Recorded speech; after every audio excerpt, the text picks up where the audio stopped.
I'm not a lawyer, but watch this and then let me tell you what led up to this moment. What you were told is wrong, and this lawyer knows it. All right, so it was the first day of Judge Whitaker ruling on motions in the YSL trial. And at this point in the hearing, Judge Whitaker is addressing the state's motion to compel defendants' compliance with reciprocal discovery obligations. Basically, Attorney Love is asking the judge to make the defense turn over their evidence. Now, one thing you have to understand is that the defense does not have the same obligations as the state does when it comes to discovery. The state has to turn over all of their evidence, but the defense doesn't have to. They do have to turn over some stuff, but not everything. So in this instance, Attorney Love is saying, hey, judge, according to the law, when we are presenting our case, any evidence that the defense has that is meaningful, they have to turn over to us. She does note that if the evidence is only being used to impeach a witness or like show that they're not credible, they don't have to turn that over. But if the evidence is substantive or like meaningful and used for impeachment or just substantive, they have to turn it over. And she has some examples that she says the defense has not turned over to her. She notes that Brian Steel did an interview with Adrian Bean, and that interview was played in court and still never turned over to her. She also says that Brian Steel has said out loud that he has a video of Kenneth Copeland admitting to unaliving Donovan Thomas.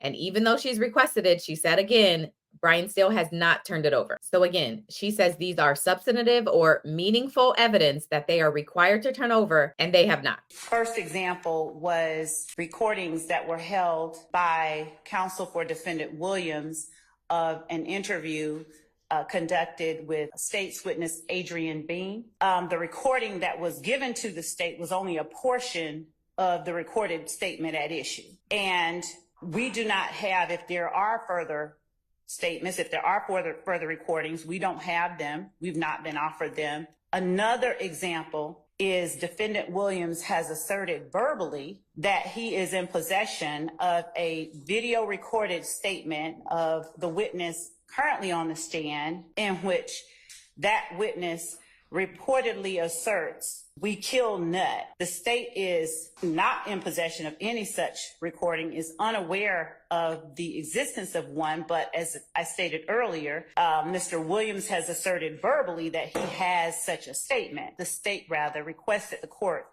issue an order directing defendants to permit the state to inspect and copy any and all material that a defendant possesses, which the defendant intends to admit as substantive evidence, even if the material is also impeaching of a witness.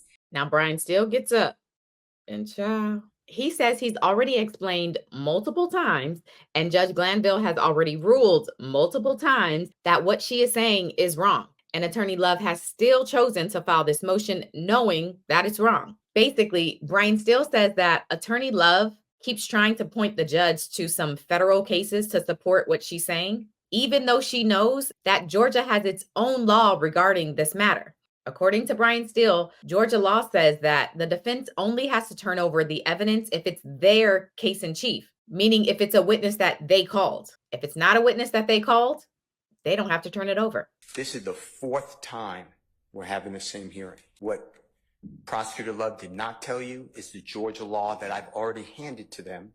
Judge Glanville has ruled on this 3 times. Okay. Every time telling the state the same thing, that they're wrong. So I'll go through it for the 4th time that Ms. Love intentionally, I assume, she has a memory of this because she was here. I handed her all these cases. So I assume that she's doing it intentionally. First of all, what she has told you about the case in your reading of Waddell is not accurate. So I tell you this because the Waddell case goes back to the Young case. The Young case is a federal analysis of a rule that we don't have in Georgia. Georgia has never cited Waddell or Young, but Georgia speaks directly on what our law is, that the party in possession, custody, or control of that statement, and this is what I stress, intends to call at the trial or such post-indictment pretrial evidentiary hearing. I didn't call these witnesses. So we're just dealing with whose case in chief. Georgia doesn't have Rule 16 analysis that was done in United States versus Young. This is not even close. It says the statute does not require a report to be prepared and made available or served unless the defendant intends to introduce in the defense case in chief, or rebuttal the results of the scientific test or experiment. This is so wrong of the prosecution. 4 times I've given the same case. 4 times I gave that Green case. 3 times Judge Glanville ruled. In addition to that, there's factual, not only, am I rejecting? I am never taking Miss Love's proffer. Okay, so she says that I said, I don't talk with Miss Love, by the way, if you didn't know that. So I never said anything to her. But that I said. Is there somebody on the state's case that you are able to talk to? Yeah, Miss Willis. As in Fonnie Willis? Did this man just say he only talks to Fonnie? Well, okay. For another example, Defendant Williams, it's me that she's talking about, has asserted verbally that he has a video recorded statement of Kenneth Copeland in which Copeland reportedly asserts we killed Nutt, referring to Donovan Thomas. Well, let me tell you how that happened. So now he's getting into those examples that she gave, and what he says is the real story. I never said that. Miss Hilton sends an email and says, upon interviewing Kenneth Copeland, we found out that he put out a social media recording that he killed Nutt, or we killed Nutt. It's in writing. Can you please give it to us? We can't find it. The most I may have said, which I don't have a memory of saying anything, is I'm not giving you anything. If I use something, I'll use it in court. That sounds like something I would say to these prosecutors. To other people, I would say, I don't have to give it to you. I'm not going to be able to talk about that. I never said, I verbally asserted that I have anything. But if I do, I'm going to say the same thing that I'd always say. I'm not giving it to them. If you tell me to do it, I'll do whatever. But I'm not going to give them anything because I don't have to. Mr. Copeland, before the 12th day of June of 2024, specifically was asked by Ms. Hilton, did you kill Nutt? And he said no. That would be impeachment. Mr. Bean testified for days. This case, Your Honor, has taken so long. I don't know how long he was on the witness stand. It would not shock me if he was there for 3-4 days. All he said was, I don't recall. Did you say this? I don't recall. I don't recall. Well, I impeached him. He gave me a statement on recording. It is offensive. The legal analysis is wrong. There is no distinction in Georgia on substantive or impeachment. What you were told is wrong. And this lawyer knows it because she sat here in court and I did the same thing without being tempered. All right. That's 4 times. Thank you for clarifying that. Your Honor, may I briefly respond? Yeah, when Mr. Steel clears the area. Do you have any Georgia law that represents what you have asserted in your motion and amended motion? Your Honor, that's just it. I have been clear in my amended motion, and Which to the I extent just that it got wasn't. a copy of. Yes. Okay. And also, I just want to say that no Georgia law that. right, Georgia law does not define. It does not define case in chief. It does not break it down. We all know what a case in chief is. Don't we? I think we all know what a case in chief is. I've already said this, but in case you don't know what a case in chief is, it is the team that is presenting their case. So right now in the YSL trial, it is the state's case in chief. They are the ones calling witnesses. They are the ones presenting evidence. They are the ones right now who are proving what they say happened. Once the state rests, the defense will begin calling their witnesses and it will be their case in chief. Is there any support for your assertion that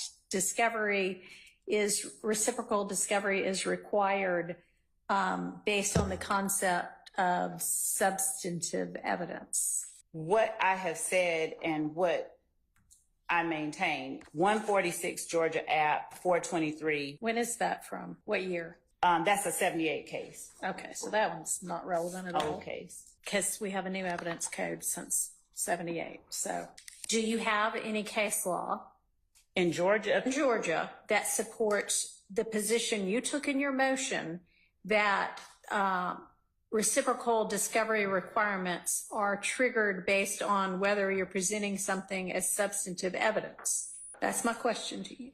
Your Honor, the only, what we have in support of the motion is cited in the amendment and in the motion itself. Our position, it's not addressed directly that, what case in chief specifically. Did she just laugh? So you are telling me that when our discovery statute says which the defendant intends to introduce as evidence in the defense case in chief or rebuttal at the trial, you think that there's some kind of lack of clarity about what that means? Is that what you're representing to the court? Your Honor, I'm representing that. That was the position that was taken. That is a reasonable interpretation. And as we've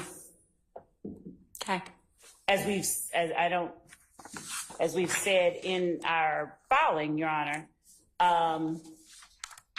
there was the requirement in Waddell that anything that was within the defendant's possession, custody, or control, where the defendant intended to use the item in the defendant's case in chief, that be turned over. And have you heard Mr. Steel argue 2 or 3 times before that that's not at all what Georgia law means? We've not made this argument before. So I don't mean in writing. Y'all have not had any discussion whatsoever in front of Judge Glanville about. As I have said in my motion, Your Honor, what we have argued, the state has said, Your Honor, they have a duty to disclose this. This is stuff that we are entitled. And Mr. Steele has said no, in citing the Georgia statute. He said we do not. I have never asserted that case in chief means if it's being presented as impeachment as substantive evidence. I've never made that argument in a written or oral filing. I would like for you to take your duty of candor to the court with a little bit more seriousness in the future, Ms. Love. Respectfully, I take it very seriously.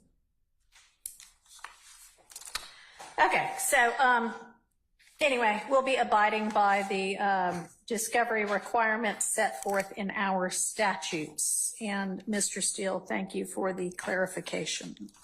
So the judge rules that they are going to go by what Brian Steel said and not what Attorney Love said. And shout out to this creator because he pulled a couple of examples where Attorney Love brought this up already. Here's one. With respect to any statements regarding what has been done, if there are recordings that are offered by either side that a witness reveals or states was not a full, accurate recording, our position is that it is absolutely a proper mode of inquiry as to whether anyone started or stopped. If we're talking we're not. I'm not going to get in that. When they see, Ms. Love, they don't have the burden like you do, like you've said very, very eloquently a lot of times, and they don't have to reveal those statements quite yet. If they decide to present the case in chief, then certainly some things are going to be subject to being recalled or examined in that respect. I can't force them to give you anything that it may make common sense to turn it over to you at this point in time, but legally I can't because they haven't presented a case in chief yet. There were some other rulings that happened today. Here's a bit more on those. While the new judge, Judge Whitaker, has already said that she plans to rule on the motions for mistrial tomorrow, she has made a decision regarding bond for the defendants. Starting off with Jeffrey Williams, aka Young Thug, the judge says that Brian Steel basically didn't present any new reasons as to why Young Thug should get a bond. She says Brian Steel used all of the reasons that he has previously used, and because a judge already denied bond based on those reasons, and there's no new reasons, she says she's not going to overrule that previous judge's decision. So bond is denied for Thug. Mr. Steele, on behalf of Mr. Williams, has filed a motion for bond reconsideration, but Mr. Steele, you essentially go back and argue anew all of the factors that another court has already considered, all of those, the Ayala factors, and you don't present changed circumstances. You just essentially say this call was wrong to begin with and you should do it over. And I am not going to reconsider any bond issues that have already been considered and ruled upon by another court absent legitimate changed circumstances. So that motion is denied. Brian Steel does try to argue that everything that has happened with this trial, the recusal of the judge being biased, all of that, are changed circumstances and new reasons. But again, the judge says no. I do not, they are changed circumstances from, yes, things happened after the bond was decided to begin with. I don't know how I would have decided the bond originally. That's not before me. Those are not the kind of changed circumstances that speak to the IALA factors, and so I'm not going to reconsider the bond. Next up is the bond request for Marquavious Huey. And again, the judge says there are no changed circumstances that would be reason enough for her to consider what has already been decided. It is unfortunate that this case has lasted as long as it has. It is unfortunate that there have been delays in the case, but those do not, in this court's mind, amount to the kind of changed circumstances that make it appropriate to reconsider bonds. I am not going to reconsider or grant bond in Mr. Huey's case either. Deamonte Kendrick's motion for bond is up next. And before the judge gets to rule on that motion, Doug Weinstein asked for the judge to wait until after she decides the motion for mistrial before deciding Gotti's bond. I would ask you for Mr. Kendrick's bond motion, if you could defer ruling on that until after you rule on the mistrial. All right, I will do that. I think you. That would be more appropriate. Thank you. Okay. The other thing that is very clear from today is that the judge and the attorneys all agree that everything that has happened after June 12th, when the motion to recuse Judge Glanville was originally filed, has to be redone. Basically, all of Woody's testimony has to start all over. I think we all already sort of agreed that we need to redo everything that happened post-recusal motion on June 12th, and the details and logistics of that we'll take up probably tomorrow, but that motion itself is granted. Okay, last thing, the judge denied the state's request for a gag order.